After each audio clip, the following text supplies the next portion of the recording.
Telugu film chamber పై AP cinematography శాఖ మంత్రి కందుల Durgesh fire అయ్యారు. సరిగ్గా హరిహర వీరమల్లు విడుదలకు ముందే బంద్ అనే అంశం ఎందుకు తెరపైకొచ్చిందని ఆయన ప్రశ్నించారు. తెలుగు సినిమా పెద్దలు ఏపీ ప్రభుత్వాన్ని కలుస్తారా లేదా అనేది వారి విజ్ఞతకే వదిలేస్తున్నామన్నారు. తమకు కలవలేదని ఏ రోజు తెలుగు సినిమా నిర్మాతలను ఇబ్బంది పెట్టలేదనే విషయాన్ని గుర్తుంచుకోవాలన్నారు. సినిమా టికెట్ల రేట్లకు సంబంధించి శాశ్వత విధానాన్ని తీసుకురావడానికి ఏపీ ప్రభుత్వం సిద్దంగా ఉందన్నారు. అందరూ కలిసి వస్తే సంపూర్ణంగా సహకరించడానికి ఏపీ ప్రభుత్వం సిద్దంగా ఉందని స్పష్టం చేశారు. ఆ నలుగురు నిర్మాతలు ఇప్పుడు ఏ నలుగురు అన్నట్లుగా మారిందని వ్యక్తీవ చేశారు. పవన్ కళ్యాణ్ గారు మాట్లాడింది స్పష్టమైన విషయం. అదేమిటంటే సినిమా పరిశ్రమకి సహకరిస్తున్నప్పుడు మీరు వచ్చి కలిస్తే మీ సమస్యలు ఏమన్నా ఉంటే పరిష్కరించడానికి మేము సిద్ధంగా ఉన్నాం. అదే ఈ సంవత్సరం పొడుగునా మేము చేస్తా ఉన్నటువంటి అంశం అనేటువంటి చెప్పారు. ఇవాళ ఒక కొత్త పాలసీని తీసుకురావడానికి కూడా ఈ ప్రభుత్వం సిద్ధంగా ఉంది. ప్రతిసారి మీరు ఎవరుంటే ఆ ప్రభుత్వం ఉంటే వాళ్ళ దగ్గరికి వెళ్లి దేహి అని అడగక్కర్లేదు.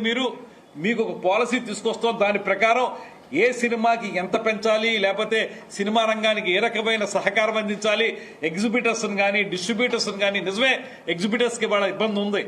వాళ్ళకి సింగిల్ థియేటర్స్ ఉన్నటువంటి వాళ్ళందరికీ కూడా ఇబ్బంది ఉంది, నో డౌట్. అందులో మల్టీప్లెక్స్ వాళ్ళకి ఏమైనా ఉపయోగం ఉందేమో కానీ సింగిల్ థియేటర్స్ ఉన్న వాళ్ళకి కష్టం ఉంది. ఇలాంటివన్నీ మనం పరిష్కరించుకోవడానికి ఒక పాలసీ తీసుకురావడానికి మేము సిద్ధంగా ఉన్నాం అనేటువంటి మాట చెప్తూ ఉన్నాం.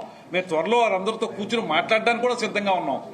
ఈ సందర్భంలో మా ఉప ముఖ్యమంత్రి గారు హీరోగా నటించినటువంటి హరిహర వీరమల్లు సినిమా విడుదల సందర్భంగానే బంద్ అనేటువంటి అంశం ఎందుకు తెర మీదకి వచ్చింది? సరే, ఇవాళ మీరు చెప్తూ ఉన్నారు బంద్ లేదని.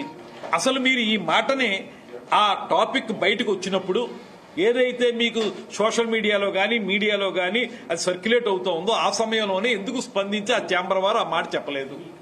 చెప్పుండాలి కదా ఆ మాట.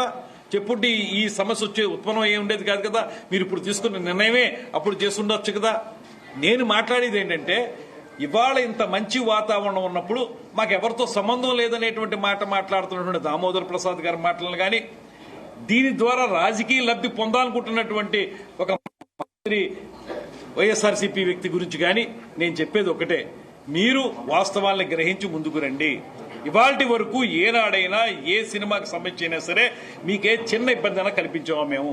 లేకపోతే మీరే అడుగుతున్నట్లుగా మీ మీడియా వారు అడుగుతున్నారు, వాళ్ళు రాలేదనేటువంటి ఉద్దేశంతో ఏనాడైనా మీకు అన్యాయం చేశామా?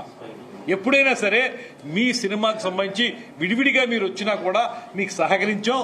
మీ ప్రైస్ హైక్ కావాలంటే చేసి పెట్టాం, షూటింగ్లకు అనుమతులు ఏర్పాటు చేసాం. ఎక్కడా కూడా మీరు రాలేదనేటువంటి మాట మేము పెట్టుకోలేదే. దీన్ని గ్రహించమని చెప్పి కోరుతా ఉన్నాం. అందరూ కలిసికట్టుగా మీరు రండి.